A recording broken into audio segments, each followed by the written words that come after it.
नमस्कार श्रोतेहो, रेडिओ विश्वास 90.8 वरील माझी कविता या उपक्रमात आपल्या सर्वांचं मी भावना कुलकर्णी मनपूर्वक स्वागत करते. श्रोतेहो, शब्दांचा खेळ, त्याला जोडून आलेले अलंकार, संवेदनशील विचार यांच्या एकत्रित परिणामातून निर्माण होणारी चिरंतन कलाकृती म्हणजे कविता. आणि अशा या कविता आपल्याला भेटायला येतात ते रेडिओ विश्वास 90.8 वरील माझी कविता या आजच्या सदराचं वैशिष्ट्य सांगायचं तर असे कवी आज आपल्या व्यासपीठाला उपस्थित आहेत ज्यांचा विशेष असा वेगळा परिचय करून देण्याची आवश्यकता नाही. कवी मनाबरोबरच चित्रकलेचा वारसा लाभलेले गदिमा काव्य पुरस्कार, मसाप कुसुमाग्रज काव्य पुरस्कार, यशवंतराव चव्हाण साहित्य पुरस्कार याशिवाय अनेक काव्य पुरस्कार आणि नुकताच जाहीर झालेला विशाखा पुरस्कार ज्यांना प्राप्त झालाय असे धूळ पेरा उसवता हा प्रसिद्ध कविता संग्रह लिहिणारे, आपल्याला देणारे श्री विष्णूजी थोरे या ठिकाणी उपस्थित आहेत.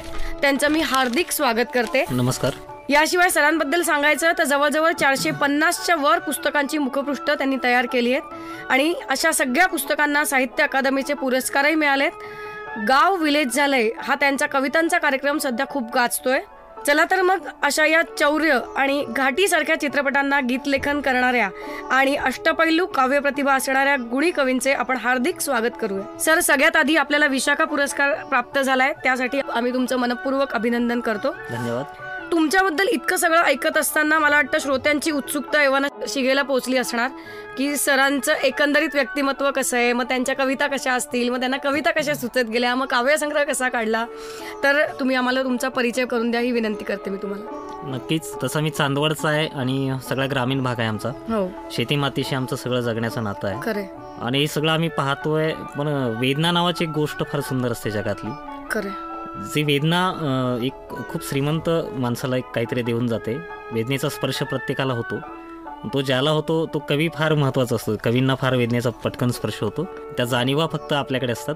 हे सगळं पाहत असताना खूप छान मला वाटायचं की एकीकडे शेतीपासून तुटत चाललेलं नातं माणसाचं हे मला प्रचंड अस्वस्थ कधी कधी करायचं. म्हणजे अलीकडे आता आमच्या एका शेतकऱ्याचा बैल मेला होता आणि आता नांगरणी कशी करायची म्हणून तो डोक्याला हात लावून बसलेला होता आणि त्याची मुलगी उभी राहते की दादा, एक बैल मेला म्हणून काय झालं, अजून तुमची लेक जिवंत आहे. अरे बाप. एक बाजूला बैल जुंपा, दुसऱ्या बाजूचं जू मी खांद्यावर घेते आणि ही असं सशक्त पेलणाऱ्या मुली एकीकडे आमच्या गावाकडे आहे आणि दुसरीकडे रेतेवाला नवरा पाहिजे अशी गाणी आम्ही ऐकतोय. ज्या अलीकडच्या पिढ्यांना आम्ही मुलींना विचारलं की शेती करणारा नवरा कराल का, त्या चक्क नाही म्हणतात.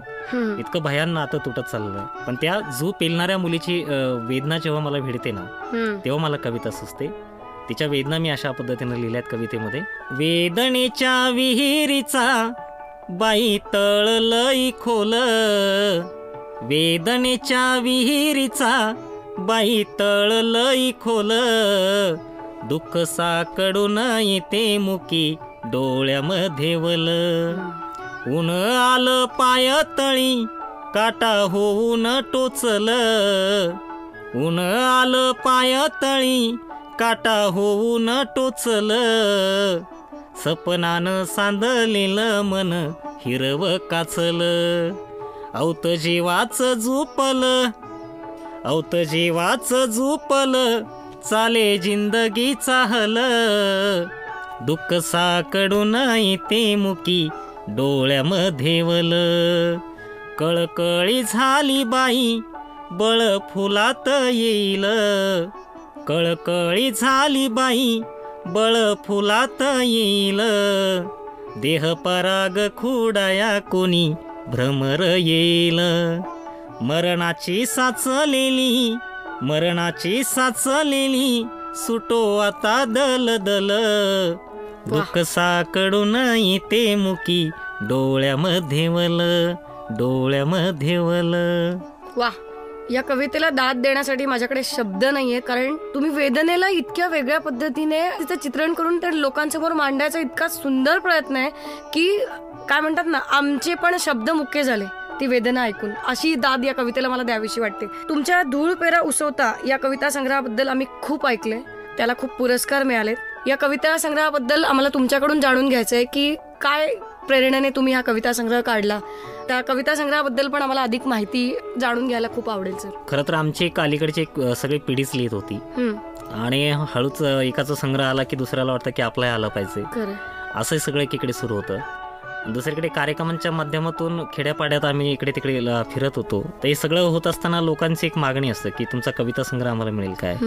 आणि तेव्हा असं काही नसतं ना. म्हणजे आता जी मी कविता ऐकवली, मला कोल्हापुरात एक माणूस भेटला की त्यांनी पेपरला आलेल्या बातमीत एक कडवं फक्त त्या कवितेचं वाचलं होतं आणि ते घेण्यासाठी तो पुस्तक शोधत फिरत होता आणि ते पुस्तक नव्हतं. मग अशा वेळेस सगळ्या लोकांचे फोन यायचे की तुमचं पुस्तक आम्हाला हवंय. मग मला वाटलं की आपण संग्रह केला पाहिजे. पण एकूणच काय माहिती का, आपल्याकडे प्रकाशन संस्था ज्या आहेत त्या सगळ्या कमर्शियल खूप झालेल्या आहेत की आपणच पैसे द्यायचे, आपली पुस्तकं छापायचे आणि आपणच विकायचे, असं सगळा व्यापार इकडे सुरू आहे. आणि कविता संग्रह कोणी विकत घेत नाही अशी त्या सगळ्यांची भूमिका आहे की त्याच्यामुळे ते कविता संग्रह छापत नाही. म्हणजे अलीकडे पुस्तकाच्या एखाद्या दुकानात आपण गेलो ना, तो पुस्तक विक्रेता सांगतो की लोक आमच्याकडे, आम्ही जर तिथे गेलो ना, कादंबऱ्या आपल्याला दिसत नाही लोक, तर आपण विचारलं कादंबऱ्या कुठे, ते म्हणतात खालच्या याच्यामध्ये आहे, गोडाऊनमध्ये आहे. कारण लोकांना कॉम्प्युटर कसे शिकावे अशी पुस्तकं हवी आहेत. बरोबर आहे का नाही. पण हे सगळं यांत्रिक सगळं जगणं आल्यानंतर आपलं भावनिक जे आहे, मनाच्या भुका भागवणारं जे समाधान आहे, ते कथा कादंबऱ्या कविता आपल्याला देतात, तेच आपल्या हातात येत नाहीये. पण लहानपणी आम्ही चांदा वाचत होतो नाही का, आमचे वडील घरात पुस्तकं आणायची, दिवाळी अंक आणायची, ते सगळे वाचता वाचता ते आमच्या हातात आलं ना. त्या काळात आम्ही खूप चांगले लेखक आमचे वाचून झाले होते. त्याच्यामुळे एक कवितेचा पिंड आमच्या वाट्याला. मग हे सगळं करत असताना पुस्तक हवं होतं म्हणून मी प्रकाशक पण शोधत होतो. आता एका प्रकाशकांनी मला सांगितलं की तुम्ही चित्रकार आहात, तर तुम्ही मला 25 चित्र तुम्ही काढून द्या, मी तुमचं पुस्तक करतो. मी म्हटलं नको आहे, कारण पुस्तकाच्या चित्रातनं मिळणारा जो पैसा आहे तो माझ्या जगण्यासाठी खूप गरजेची गोष्ट आहे. मला पुस्तक लवकर नाही आलं तरी चालेल. पण अशाच काळामध्ये माझा एक मित्र, त्याने जे ऐकलं बोलताना, तो म्हणाला ठीक आहे तुझं पुस्तक मी करतो. आणि अक्षरबंध प्रकाशन आहे जे नाशिकचं, तो प्रवीण जोंधळे माझा मित्र उभा राहिला. त्यांनी सगळा खर्च केला आणि ते पुस्तक केलं. आणि मला फार आनंद झाला की असे मित्र आपल्या पाठीशी उभे राहतात, तेव्हा चांगलं काहीतरी निर्माण होतं. आणि आज एवढी सगळे पुरस्कार मिळालेत, मला फार आनंद होतो की हे सगळं क्रेडिट मी त्यालाच देतो. किती छान. मग सर आम्हाला त्यातली एखादी कविता नक्की ऐकवा तुम्ही आता. नक्कीच. त्याच्यातली एक छान कविता आहे की ती नंतर एका सिरियलसाठी पण येत होती, पण काही कारणाने ती थांबलं. पण एका मुलीला लग्न झाल्यानंतर मूल होणार नाही हे जेव्हा कळतं, तेव्हा तिच्या भावना काय त्या सगळ्या त्या कवितेत मी लिहिल्या होत्या. ती कविता अशी आहे. घर चुकल्यावरती कुठं मिळावी जागा, देहात फुलांच्या इथे करपल्या बागा. घर चुकल्यावरती कुठे मिळावी जागा, देहात फुलांच्या इथे करपल्या बागा. का श्रावण होऊन कोसळण्याची घाई, का श्रावण होऊन कोसळण्याची घाई. अंगास बिलगते ऊन तशी नवलाई. किती सांभाळावा, किती सांभाळावा, किती सांभाळावा हा भाव हरवण्या जोगा. देहात फुलांच्या इथे करपल्या बागा. घर चुकल्यावरती कुठे मिळावी जागा, देहात फुलांच्या इथे करपल्या बागा. तू समजून घेनास मनाची वेडी, तू समजून घेनास मनाची वेडी. तट तुटल्यावरती का मुकाना वाडी. शिवलेल्या स्वप्नांचा, शिवलेल्या स्वप्नांचा मनी उसवतो धागा. देहात फुलांच्या इथे करपल्या बागा, देहात फुलांच्या इथे करपल्या बागा. क्या बात. शिवलेल्या स्वप्नांचा इथे उसवतो धागा. मला वाटतं नुसतं स्वतःच्याच मनातलं नाही तर इतरांच्याही मनातल्या वेदनेला हळूवार फुंकर घालण्याचं काम कुठेतरी कवी त्याच्या कवितेच्या रूपाने करत असतो, असं म्हटलं तर वावगं ठरू नये. खरंय. तुम्ही कवी म्हणून तर तुमचा ठसा सगळीकडे उमटवला आहेच, पण तुम्ही उत्तम चित्रकार देखील आहात. अनेक पुरस्कार प्राप्त पुस्तकांचं मुखपृष्ठ तुम्ही तयार केले, 450हून जास्त मला वाटतं. तर अशा पुस्तकांबद्दल किंवा त्याविषयीचा काही अनुभव किंवा त्याबद्दलची एखादी कविता असं काही तुमच्या मनात असेल तर ते तुम्ही नक्की आम्हाला इथे सांगा. खरं तर चित्र ही सुद्धा एक कविताच असते. आणि लहानपणी मी खूप चित्र काढायचो आणि खूप चित्र काढतो ना, अभ्यास करत नाही म्हणून आईनं माझी चुलीत वही टाकली होती चित्रकलेची, तेव्हा मी खूप रडलो होतो. पण ते जळत असताना ते पुष्टे जेव्हा जळायला लागले तेव्हा त्याचा एक रंगीत जाळ त्या याच्यामध्ये मी पाहिला होता आणि माझं रडणं थांबलं होतं. की रडणं थांबलं आणि घडणं सुरू झालं, अशी त्या रंगांची प्रतिक्रिया मला तिथून फार सुरू झाली. ते रंग सुद्धा मला आनंद देऊन गेले होते. आणि भविष्यात मग चित्रकलेचं शिक्षण घ्यावं असं खूप वाटायचं, पण ते इतकं खर्चिक होतं की आमच्याकडे पैसे नव्हते, म्हणून ते घेता आलं नाही. पण ती आवड मी छंद म्हणून कायम जोपासत होतो. पण योगायोगानं आमच्या सरांनी मला सांगितलं की माझं पुस्तक येतं आहे समीक्षेचं आणि मला तुझं चित्र हवं आहे. तर डॉक्टर विलास थोरात म्हटलं आम्हाला शिकवायला होते, डॉक्टर यशवंत पाठक मला शिकवायला होते. मग डॉक्टर थोरातांचं ते PhDचं पुस्तक येणार होतं आणि त्यांनी आग्रहानं मला ते चित्र करायला लावलं. मी ते केलं, पण ते दिल्यानंतर त्यांना मला ते आवडत नव्हतं. खरं तर मला असं वाटायचं की ते आपण थोडंसं अजून वेगळ्या पद्धतीनं करायला होतं. पण ते गंगाधर पानतावणेने ते चित्र निवडलं आणि ते आलं छापून, तर त्याचा एक वेगळा आनंद मला झाला. तर पहिलं चित्र केलं मी. आणि नंतर तर ऐश्वर्या पाटेकरांचं ज्याला भुईशास्त्राला साहित्य अकादमीचा पुरस्कार मला, त्याचं कव्हर केलं. त्याचं रेखाटा आणि चित्र इतकी गाजली की मला खूप लांबून लोकांचे फोन यायला लागलेत आणि चित्रांवर खूप लोक बोलायला लागलीत. त्याच्यामुळे राजन गौस सरांचाही मला फोन आला की ज्यांचं मी कॉलेजमध्ये असताना कळप नावाची कादंबरी हातात घेऊन फिरायचो. मुलं मला विचारायचं एखादं पुस्तकाचं नाव आम्हाला सांगा, आम्हाला वाचायचं आहे. मी म्हणायचो कळप वाचा, मी म्हणायचो हे वाचा ते वाचा, असं सगळं सांगत होतं. पण कळप मी घेऊन फिरायचो आणि राजन गौस सरांचा फोन येतो, मला इतका आनंद होतोय की एवढ्या मोठ्या माणसाचा फोन येतोय आपल्याला आणि त्यांच्या पुस्तकाला ते आपलं चित्र मागतायत. तर मला त्यांनी सांगितलं की काय की पुण्या मुंबईचे चित्रकार आहेत, पण त्यांना ज्या ग्रामीण संवेदना असतात त्या पटकन पकडता येत नाही. त्या तू कवी आहेस, चित्रकार आहेस, ते तुला पटकन जमतं. तर त्याच्यामुळे हे मी प्रकाशकांना सांगितलं की मला तुमचा चित्रकार नको आहे, मला माझा चित्रकार हवा आहे. त्यांनी हे काम मला दिलं आणि तिथून मग सगळं सुरू झालं. थोडक्यात म्हणजे काय, कवीच्या मनामधले जे काही विचार आहेत त्याला प्रेक्षकांपर्यंत जे पोहोचवायचंय तो तर शब्दांच्या रूपाने जरी पुस्तकात देत असला तरी चित्राच्या रूपाने ते जिवंतपणे सादर करण्याचं काम तुमचं मुखपृष्ठ करत असतं. त्याची वेगळी कारण होती. खरं तर ज्या काळात आमच्याकडे पुस्तकं घ्यायला पैसे नसायची तेव्हा पुस्तकांच्या दुकानामध्ये नुसते मुखपृष्ठ बघत आम्ही फिरायचो आणि मौजेची पुस्तकं खूप पहिल्या आवृत्तीची फार कमी पैशात मिळायची. ती 10, 5, 15 अशा रुपयाला असायची. तीच आम्ही विकत घ्यायचो, कारण विकत घेतल्याच एक समाधान आम्हाला होतं, काहीतरी पुस्तक आपण घेतलं म्हणून. पण खूप चित्र पाहण्यात आम्ही वेळ घालवायचो. त्याच्यामुळे कल्पकता काय प्रकार असतो किंवा सगळ्या पुस्तकाचा आत्माच आपल्याला त्या मुखपृष्ठात आणायचा असतो, त्या दृष्टीनं मी ते बघत होतो. आणि खूप चांगली चांगली तेव्हा सुभाष अवचटांची चित्र मला आवडायची किंवा परत आपल्या चंद्रमोहन कुलकर्णींची चित्र मला आवडायची. हे सगळं आम्ही पाहतो. आपल्या नाशिकचे धनंजय गोवर्धने यांची चित्र मला आवडायची. अगदी तर गोवर्धने सरांनी मला फार छान सांगितलं होतं की आपली कला आणि आधुनिकता अशी सांगड आपल्याला घालता आली पाहिजे. आणि गोवर्धने सरांची रसिकता पण मला फार भावते की आम्ही एकदा एका कार्यक्रमामध्ये एक मिरवणूक होती आणि मुलींनी खूप फेटे असे घातलेले होते आणि त्यांनी मला पटकन इकडे म्हणालेत आणि एका दुकानात घेऊन गेले. त्यांनी खूप असे चॉकलेट घेतले आणि ते एका मुलीला दिले आणि ते म्हणाले की हे फेटे तुम्हाला खूप सुंदर दिसतात. तर ही रसिकता फक्त एखाद्या कलावंताकडे असते, चित्रकाराकडे असते. हे मला खूप भावायचं आणि यांच्यासोबत राहिलं की मग मला असं मोठ्या चित्रकारांसोबत राहिलं की असं काहीतरी शिकायला मिळतं.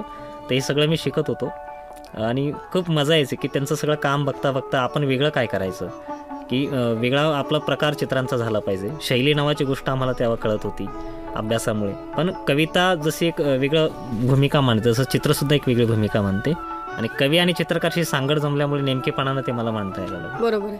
म्हणजे कवी मनाबरोबरच आधी आपण तेवढं रसिकही असलं पाहिजे. बिलकुल. आणि जेव्हा तुम्ही ते रसिक असता त्यावेळेला तुम्ही ते व्यक्त होता जास्त चांगल्या पद्धतीने. बिलकुल.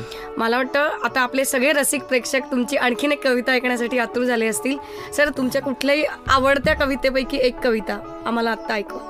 बिलकुल. तशा माझ्या कविता मला जास्त आवडत नाही, मला दुसऱ्यांच्या कवितेवर प्रेम करायला आवडतं. महाराष्ट्रातल्या बऱ्याच कवींच्या कविता माझ्या पाठ आहेत आणि खूप छान आहे. पण तरीही पाठांतर ही खूप गोष्ट महत्त्वाची. अलीकडच्या पिढ्यांना मी ते सांगतो की मनाचं मेमरी कार्ड एक चांगलं गिफ्ट आपल्याला मिळालं आहे. हे सगळं सुंदर आपल्याला मनात साठवून ठेवतं. जसे आपल्या आठवणीतल्या कविता गाई पाण्यावरती वगैरे ते अजूनही पाठ. हो, बिलकुल. आणि त्या अनुषंगानंच एक वेगळी कविता फक्त तुमच्या पुढे ठेवतो. नक्कीच. प्रेम कविता आहे. काळजाच्या तिजोरीचा दागिना तू देखणा, काळजाच्या तिजोरीचा दागिना तू देखणा, जीव हा चोरण्याचा नथनीन केला गुन्हा, कपाळीच्या गोंधनानं चंद्रबिंब डागल, रुपड्याच्या उजेडात डोळरात जागल, ओठावर थांबलेला मौनाचा ग पाहुणा, काळजाच्या तिजोरीचा दागिना तू देखना, रातीवाणी गुड तुझे केस काळे भोरग, रातीवाणी गुड तुझे केस काळे भोरग, पापणीच्या इशाऱ्यानं मन झाले मोरग, डोरल्याच्या आडोशी लपविल्या सूर्यखुणा, काळजाच्या तिजोरीचा दागिना तू देखणा. गाव तुझे लांबचे मी ग मुसाफिर नवा, गाव तुझे लांबचे मी ग मुसाफिर नवा.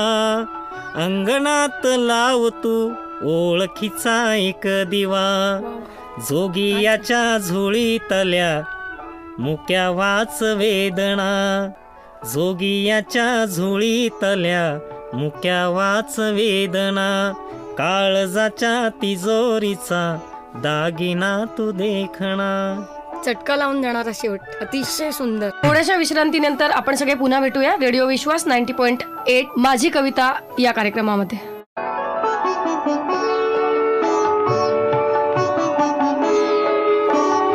रेडिओ विश्वास 90.8 माझी कविता या कार्यक्रमात आपल्या सर्वांचे पुन्हा एकदा मनपूर्वक स्वागत. आपण कवितांविषयी बोलत असताना तुमचं आता सध्या गाव विलेज झालंय, हा कार्यक्रम खूप कवितांचा गाजतोय, तर याविषयी काय बोलायला? खरं तर आम्ही जेव्हा कवितेचे कार्यक्रम करत होतो आणि आता आम्ही हा कार्यक्रम 1 वर्ष झाला म्हणून बंद केला, कारण तोचपणा येऊ नये, काहीतरी नवं आपल्याला लोकांच्या पुढ्यात देता आलं पाहिजे, त्याच कविता घेऊन आपल्याला फिरता नाही आलं पाहिजे, म्हणून आम्ही आता ते बंद केलं. पण हा कार्यक्रम करत असताना आम्हाला वेगळं असं फील व्हायचं की खेड्यामध्ये टोपी घातलेली लोक, म्हणजे यात्रेत कार्यक्रम कवितेचा, आणि ते सांगताय की आम्ही याच्या आधी कधी अशा कविता ऐकल्याच नाहीये, आणि मोठी दात काय, हा, आणि ते असं पूर्ण वावरामध्ये शेतामध्ये असं मंडप टाकलेला असायचा आणि तिथे सगळे लोक बसलेले असायची. रात्रीच्या गावागावामध्ये कार्यक्रम करत असताना सगळं गाव असं गोळा झालेलं असायचं. खरं तर एकतर टीव्हीच्या सगळ्या मालिकेत आम्ही इतकं अडकलो ना, आम्हाला घराबाहेर पडायला वेळ नाहीये. पण आता झालं की एक तर मोबाईल आलेत, सोशल मीडियाला, आम्ही त्याच्यात इतके गुंतलो आहे की येथे बसून लांबच्या एखाद्या मित्राशी आम्हाला बोलायला आवडायला लागलं, पण जवळ बसलेल्या माणसाशी काय बोलायचं हे पण प्रश्न आमच्या मनात आहे. पण गावाकडच्या माणसाला एंटरटेनमेंट काही नाहीये ना, त्याला काहीतरी हवं आहे. आणि कविता नावाची एक वेगळी गोष्ट की ती काळजापर्यंत पोहोचते, म्हणून कवितेजवळ एक नवीन माणसं आम्हाला जोडता आली या कार्यक्रमाच्या निमित्तानं. खरंय, काळजापर्यंत पोहोचायला आपल्याला बाकीच्या सोशल मीडियापेक्षा मला वाटतं ती आपली माती आपली माणसं हा मीडिया जास्त चांगला. बिलकुल, आणि कवी स्वतःहून आपली कविता सादर करतो, हा एक वेगळा आनंद आहे. सर, मग आम्हाला त्यातली एखादी कविता ऐकवा ना. बिलकुल, अलीकडेच एक लावणी नावाचा एक प्रकार आपल्याकडे आहे, मी त्याच्यात एक मुद्दा मी कविता लिहिली जेव्हा नोटबंदी झाली होती, आणि ती नवीच आहे, मी अजून कुठे ऐकवली नाही, ती खास आपल्या रेडिओ चॅनल साठी पहिल्यांदा ऐकवतो. चला, रेडिओ विश्वास 90.8 चे श्रोते तुमच्यासाठी एक नवीन कविता विष्णूजी घेऊन येत आहेत. भर जरी यौवनी ताठा ही नजर बोरीचा काटा, भर जरी यौवनी ताठा ही नजर बोरीचा काटा, रक्तात जरीच्या लाटा ग मौनाचा झाला बोभाटा, गालाव गुलाबी कंद चालही मंद, गालाव गुलाबी कंद चालही मंद, जीवाची या दैना, मुरल्या 36 कला तुला यो दिला काळजाचा आईना, फुलात पाकळ्या सुक्या ग फुलात पाकळ्या सुक्या, तुझ्या पुढं फिक्या या नव्या हजारी नोटा ग, मौनाचा झाला बोभाटा, केसात कुकाचा चंद्र कोण ग इंद्र तुझा भरतार, केसात कुकाचा चंद्र कोण ग इंद्र तुझा भरतार, सुलक्षिणी की पक्षिणी जीव घेणी काळजाची घार.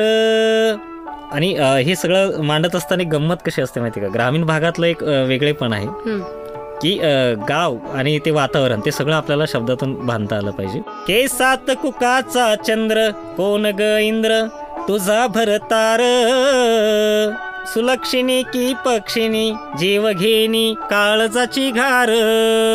आणि पुढच्या ओळी मी असं लिहिलं होतं की सुपात सांडल दाण लई पुण्यवान, सुपात सांडल दाण लई पुण्यवान, या दारा मोरच्या वाटा ग मौनाचा झाला बोभाटा, भर जरी यौवनी ताठा ही नजर बोरीचा काटा, रक्तात जरीच्या लाटा ग मौनाचा झाला बोभाटा.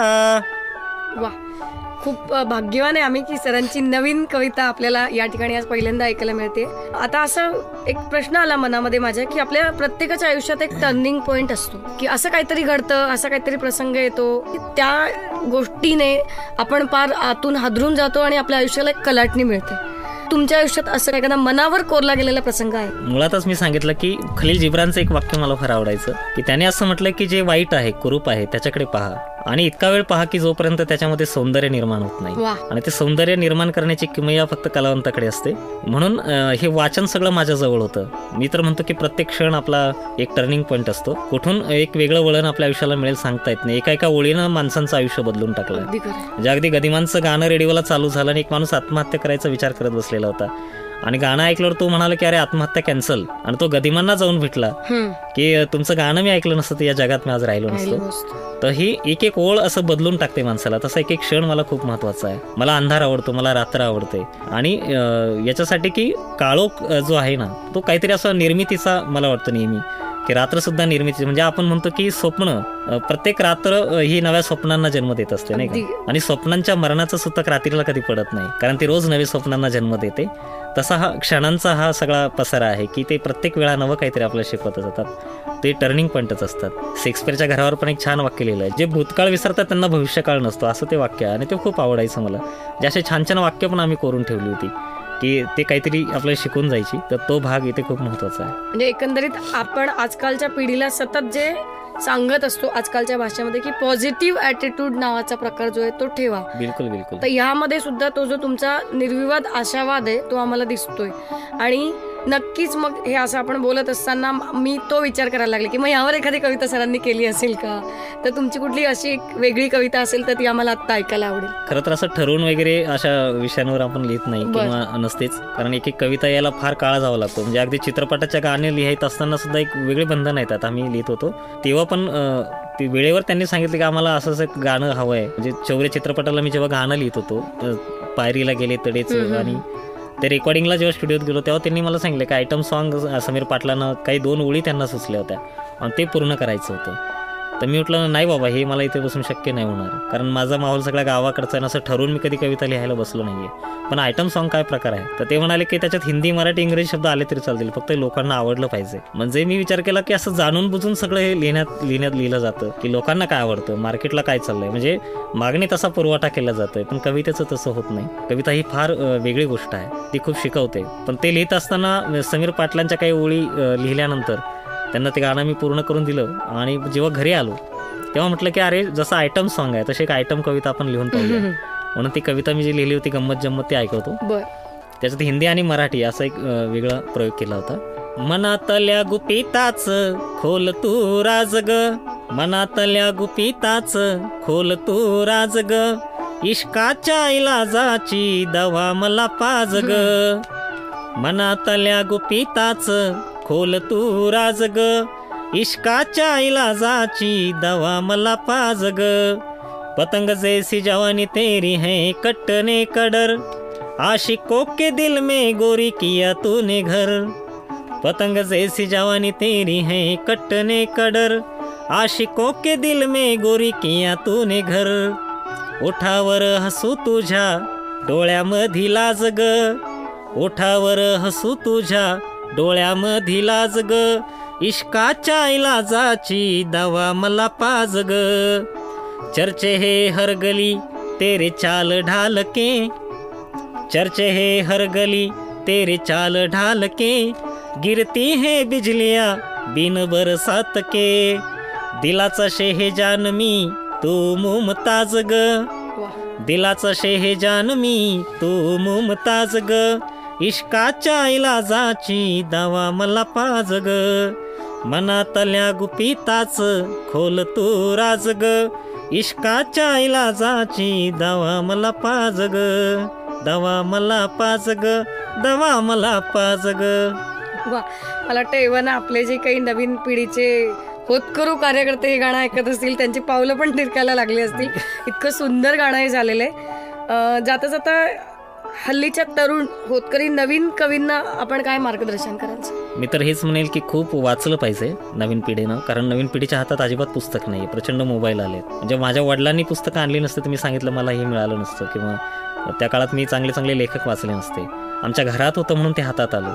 आमच्या पुढच्या पिढ्यांच्या हातात काहीतरी चांगलं दिलं पाहिजे, आणि ते येऊ दे. आपल्या घरामध्ये चांगली पुस्तकं आली पाहिजे. कोणाला गिफ्ट देताना आपण पुस्तकच मुद्दाम दिली पाहिजे, कारण पुस्तक हाच एक चांगला सखा आपला आहे, सखा आहे की तो आपल्याला सगळी बारकावे त्याच्यातनं शिकवतो. माणसं वाचायला शिकवतो, माणसाकडे पाहायला शिकवतो, बोलायला पण शिकवतो. तर खूप पुस्तकं नव्या पिढीने वाचावी, एक वेगळा विवेकाचा भान त्यांना त्याच्यातनं मिळेल, हेच माझं नव्या पिढीला सांगणं आहे. खूप मोलाचं मार्गदर्शन केलंय सरांनी आता आपल्याला.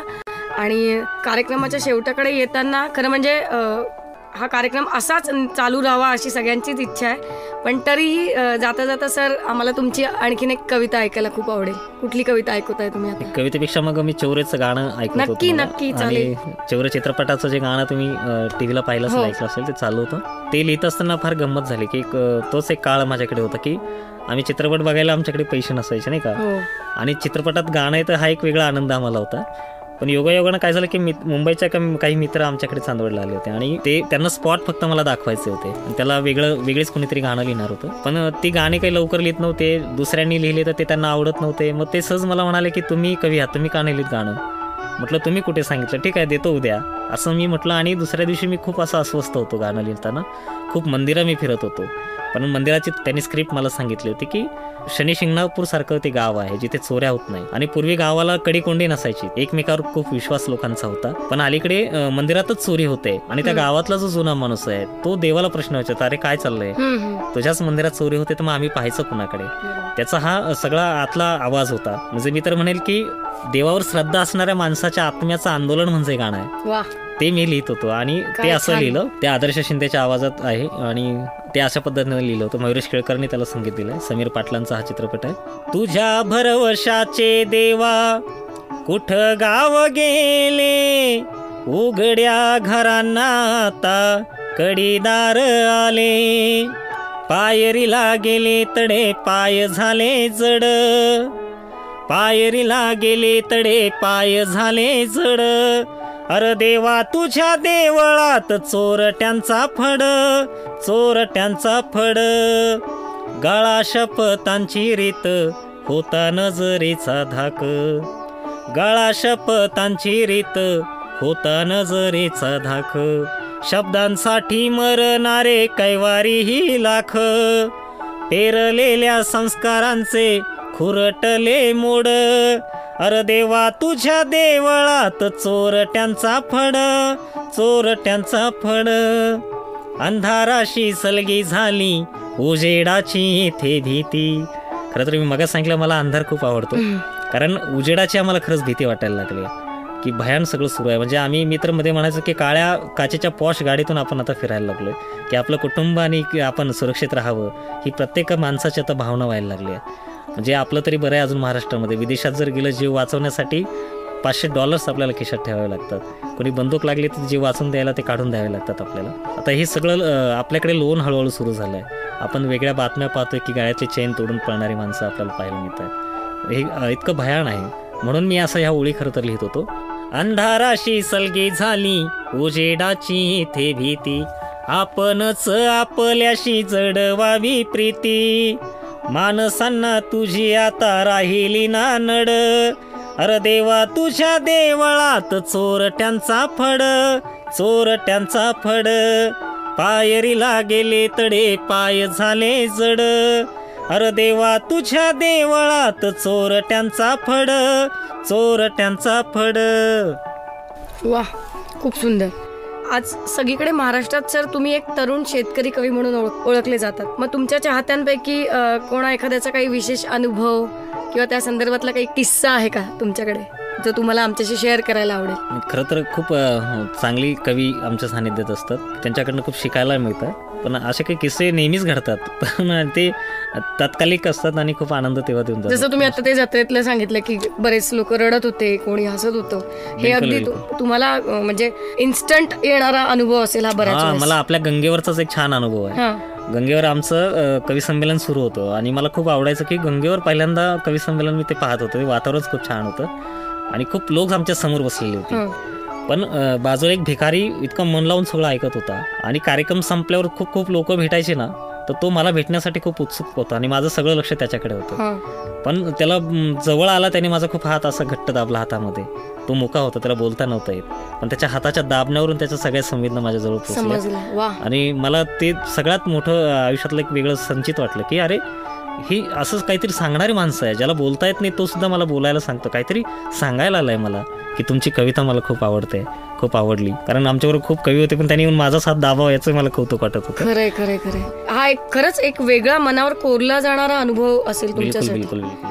सर, आपण आता कार्यक्रमाच्या शेवटाकडे येतोय. अजिबात हा कार्यक्रम थांबावा अशी इच्छा नाहीये, तुमच्या कविता अशाच ऐकत राहाव्या. पण तरीही प्रेक्षकांसाठी, आमच्या श्रोत्यांसाठी तुम्ही तुमची कुठली कविता सादर? लेखीची कविता मी ऐकवतो. कारण एक स्त्री भ्रूण हत्येचा इकडे ओरडा आपल्या सगळीकडे सुरू आहे. लेख वाचवा अभियान आपण सगळे राबवतोय.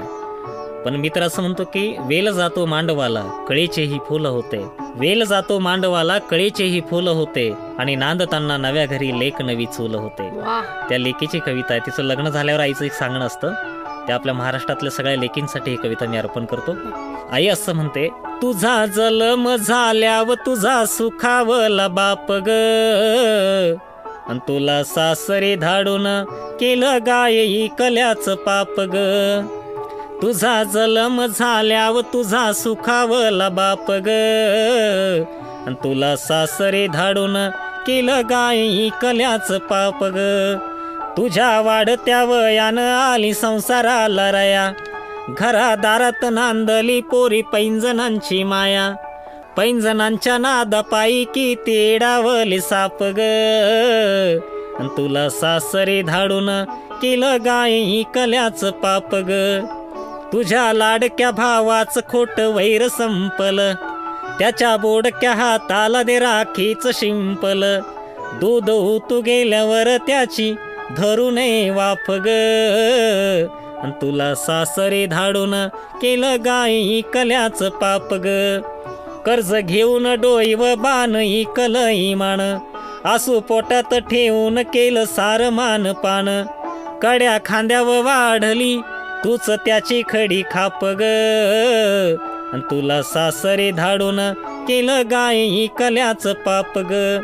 अशी कशी ताटा तूट डोळ्यातून वाहे पूर, तुला निरोप देताना लेकी फाटला ओर, राजा दशरथवानी आता भोगायच शाप ग, अन तुला सासरे धाडून केलं गाय कल्याच पाप ग.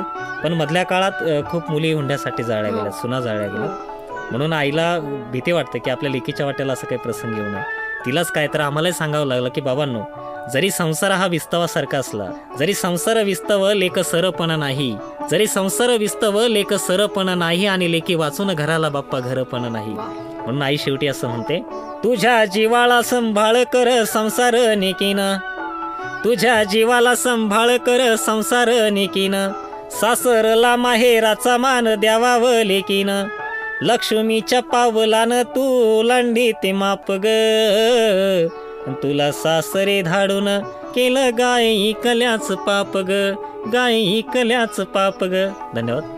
निशब्द करणारी कविता, मनाला स्पर्शून जाणारे शब्द आणि ती वेधक मांडणी, मनात खोलवर रुतत जाणारी आणि सहज गुणगुणता येईल अशी कविता करणारे, निशब्दाला आपल्या मुखपृष्ठाच्या माध्यमातून सचित्र करणारे मुखपृष्ठकार, कुंचल्यातूनही कवी मनाचे बोलके वर्णन करणारे आणि सृजन आत्मशोधात कवितेला जन्म देणारे असे एक सृजनशील कवी श्री विष्णूजी थोरे आज आपल्याला या इथे लाभले, हे आम्ही सगळे आमचं भाग्य समजतो. श्रोते हो, तुम्हाला आजचा कार्यक्रम नक्कीच भावला असेल, आवडला असेल अशी आशा आम्ही व्यक्त करतो. आज या ठिकाणी अत्यंत प्रतिकूल परिस्थितीवर मात करून आपल्या जीवनात यशस्वी ठरलेले आणि सगळ्यांना मार्गदर्शक आणि प्रेरणा देणारे असलेले श्री विष्णूजी थोरे आपल्याला या इथे व्यासपीठावर उपस्थित राहिले, याबद्दल आम्ही रेडिओ विश्वास 90.8 तर्फे त्यांचे मनपूर्वक आभार मानतो. श्रोते हो, आपल्यालाही या सदरात आपली कविता सादर करायची असेल तर आपल्यासाठी हे व्यासपीठ खुलं आहे. आपण यात नक्कीच सहभागी होऊ शकता.